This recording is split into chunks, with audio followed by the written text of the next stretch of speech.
Welcome to Digital Learning.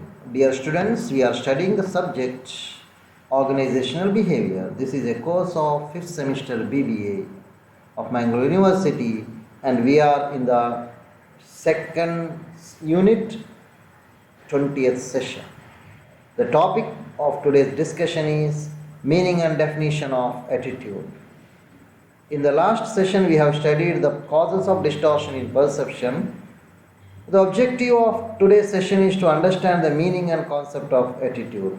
Students will be able to understand the meaning and concept of attitude. Let us discuss about meaning and definition. Attitudes are another type of individual difference. Attitudes can be referred to as evaluative statements which may either be favorable or unfavorable regarding people or object or events. Attitudes are reflections about how one feels about something or someone. It is necessary to precisely define attitude. Attitudes may be defined in two ways, conceptual and operational. Allport defines attitude as attitude is mental and neural state of readiness organized through experience exerting a directive or dynamic influence upon the individual's response to all objects and situations with which it is related. According to Kirsch and Crutchfield, attitude is an enduring organization of motivational, emotional, perceptual, and cognitive processes with respect to some aspects of individual's world. According to Munn, attitudes are learned predispositions towards aspects of our environment. They may be positively or negatively directed towards certain people, service, or institution.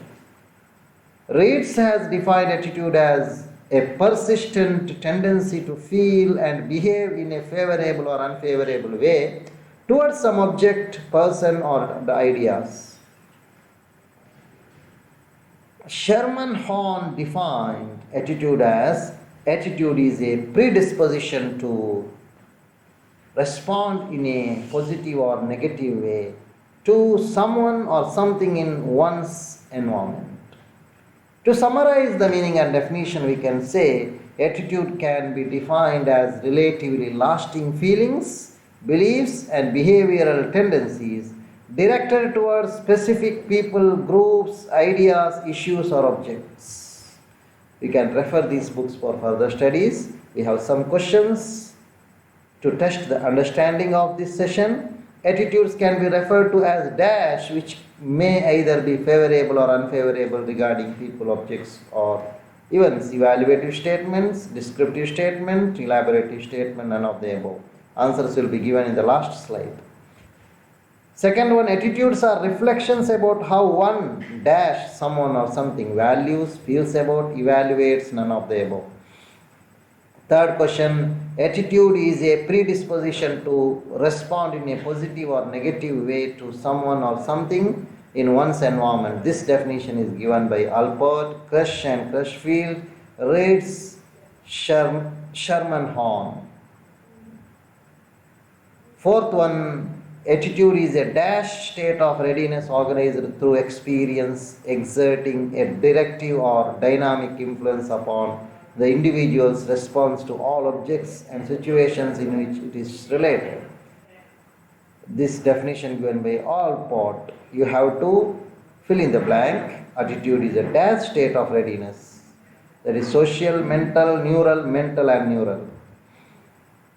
Fifth one, attitudes are learned predispositions towards aspects of our environment. They may be positively or negatively directed towards certain people, service, or institutions. Munn, Reitz, Kirsch and Crutchfield, Allport. Who has given this definition? That is the question. So answers are given here. For first question, A is the answer. For second question, B is the answer. For third question, D is the answer. For the fourth question, D is the answer. For the fifth question also. For the fifth question, A is the answer. Thank you for listening.